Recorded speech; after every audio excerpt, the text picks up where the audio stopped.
My son looks outside the window every day at 2:12 a.m. Exactly 5 minutes later, there is knocking on the door. It started about a month ago. I woke up in the middle of the night, thirsty as hell. As I stumbled to the kitchen for a glass of water, I noticed a sliver of light coming from Ethan's room. The door was cracked open, and I could see his small silhouette framed against the window. "Ethan," I called softly, pushing the door open. "What are you doing up, buddy?" He didn't turn around. He just stood there, staring out into the darkness. "Ethan," I tried again, a little louder this time. Finally, he looked at me, his eyes wide and unfocused. "Daddy, it's time," he said, his voice flat and emotionless. A shiver ran down my spine. "Time for what, bud?" But he didn't answer. Instead, he climbed back into bed and pulled the covers up to his chin. Within seconds, he was fast asleep. I checked my phone. 2:12 a.m. Weird, but kids do strange things sometimes, right? I tucked Ethan in and went back to bed, chalking it up to a random night terror or sleepwalking episode. The next night, I woke up again around 2 a.m.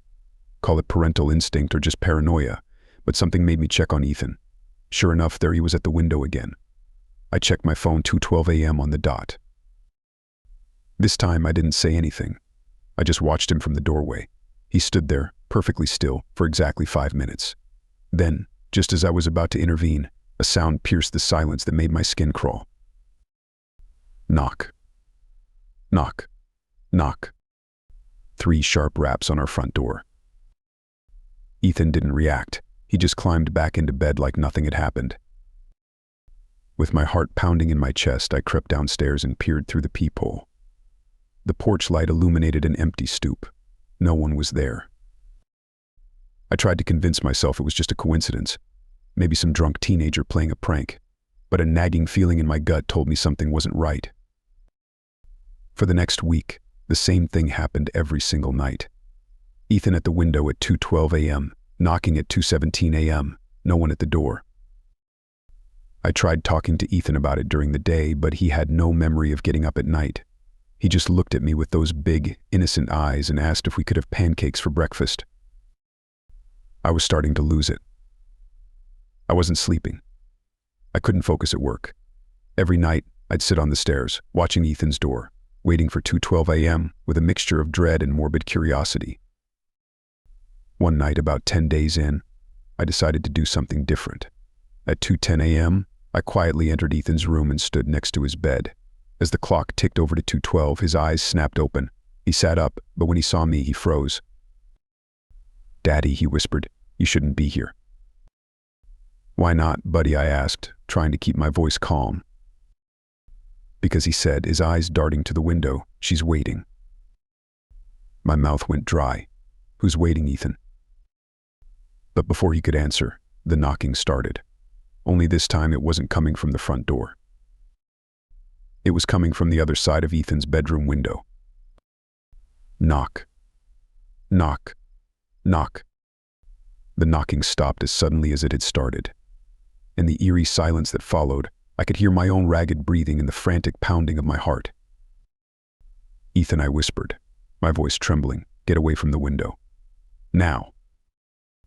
But my son didn't move. His eyes were fixed on something outside, something I couldn't see. Slowly, deliberately, he raised his small hand and pressed it against the glass. That's when I saw it. A hand on the other side of the window, mirroring Ethan's. Long, skeletal fingers with blackened nails. The skin was pale and waxy, like that of a corpse left too long in water. "Jesus Christ," I yelled, lunging forward to grab Ethan. But as soon as my fingers touched his shoulder, he let out an ear-piercing scream that made me stagger backward. The hand outside the window vanished, and Ethan collapsed onto the floor, his body convulsing violently. I scooped him up, my mind reeling with panic. As I turned to rush him out of the room, my eyes caught something that made me freeze in my tracks. There, scratched into the window glass, were 5 words I had coming for him, John. A wave of dread washed over me. How the hell did it know my name? I ran downstairs with Ethan in my arms, fumbling for my phone to call 911. But as soon as I hit the bottom step, every light in the house flickered and died. In the pitch darkness, I heard something that sent chills down my spine. Scritch. Scritch. Scritch. The sound of nails dragging across wood, coming from every direction at once. "Daddy," Ethan whimpered, his small body trembling against mine. "She's inside now." I sprinted for the front door, my free hand outstretched in the darkness. But when I grabbed the doorknob, it was ice cold and slick with something wet. I yanked my hand back, feeling warm liquid dripping down my wrist. The coppery smell of blood filled my nostrils. "You can't leave," John, a voice whispered, so close I could feel fetid breath on my neck. It sounded like Marie, but wrong, like her voice was being forced through a throat full of gravel. "We're a family again." "You're not Marie," I choked out, backing away. "My wife is dead." A chilling laugh echoed through the house. "Dead? Oh, John. I'm so much more than dead." Suddenly the lights flickered back on. I blinked, momentarily blinded. When my vision cleared, I saw her. Marie stood at the foot of the stairs. But it wasn't the Marie I remembered. Her skin was gray and bloated, her eyes sunken and filled with a sickly yellow light. Her once beautiful hair hung in wet, rotting clumps around her face. She wore the same dress we buried her in, now stained with dirt and God knows what else. "Marie," I breathed, unable to believe what I was seeing. Her mouth stretched into an impossibly wide grin, revealing rows of needle-sharp teeth. "I've come to take our son home, John. It's time for Ethan to join me." Ethan squirmed in my arms, reaching out towards the thing that looked like his mother. "Mommy," he called, his voice a mixture of fear and longing. The creature's eyes locked onto Ethan, and she took a step forward. The floorboards creaked and squelched under her bare, mud-caked feet. "No," I shouted, clutching Ethan tighter. "You're not taking him." I turned and ran for the kitchen, my mind racing. Salt. I needed salt. Wasn't that supposed to work against spirits or something?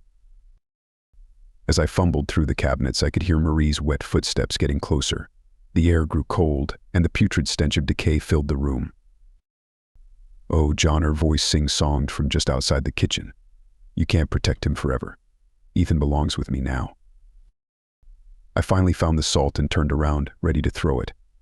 But what I saw made the container slip from my numb fingers. Marie stood in the doorway, but her body was wrong. Her limbs were elongated, joints bent at impossible angles. Her head lolled to one side, neck stretched and distorted. And behind her, writhing in the shadows, were dozens of arms, reaching, grasping. Ethan screamed. In that moment, as I stared into the abyss of that horrifying scene, I knew our lives would never be the same. Whatever was wearing Marie's face, whatever had been coming from my son night after night, it wasn't going to stop. And I had no idea how to fight it. The thing that wasn't Marie lurched forward, its grotesque limbs scrabbling across the kitchen floor. I backed away, clutching Ethan to my chest, my mind blank with terror. My back hit the kitchen counter, and I realized we were trapped. "Please," I begged, though I knew reasoning with this creature was futile. "Please, just leave us alone." The thing cocked its head at an unnatural angle, Marie's once beautiful features twisting into a mockery of confusion. "Leave you alone. But John, we're family, and family should be together, forever." One of its many arms shot out, impossibly fast, grabbing my ankle. I yelped as icy fingers dug into my flesh, the chill spreading up my leg like poison. Ethan whimpered in my arms, his small body shaking uncontrollably. In that moment of pure desperation, something inside me snapped. A surge of protective rage coursed through my veins, burning away the paralyzing fear. I wouldn't let this thing take my son. I couldn't. With a roar, I kicked out at the creature's face. My foot connected with a sickening squelch, and it reeled back, momentarily stunned. I seized the opportunity, charging past it towards the basement door. If we couldn't leave the house, maybe we could find a way to trap it. I slammed the basement door behind us and fumbled for the light switch. The dim bulb flickered to life, casting long shadows across the cluttered space. Ethan clung to me, his face buried in my shoulder. "Daddy," he whispered. "I'm scared." "I know, buddy," I said, trying to keep my voice steady. "But we're going to be okay. I promise." That's when I saw it.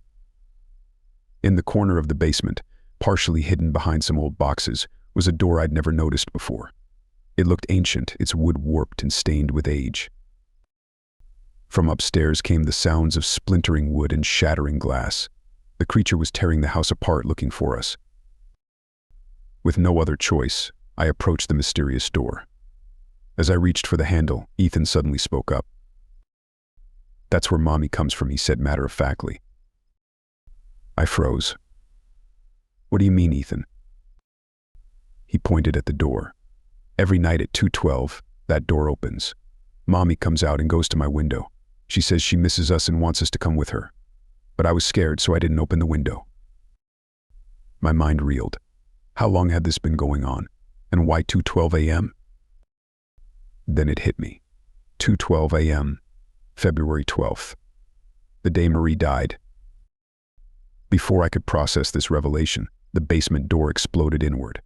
The creature that wore Marie's face came slithering down the stairs, its body contorting in ways that defied physics.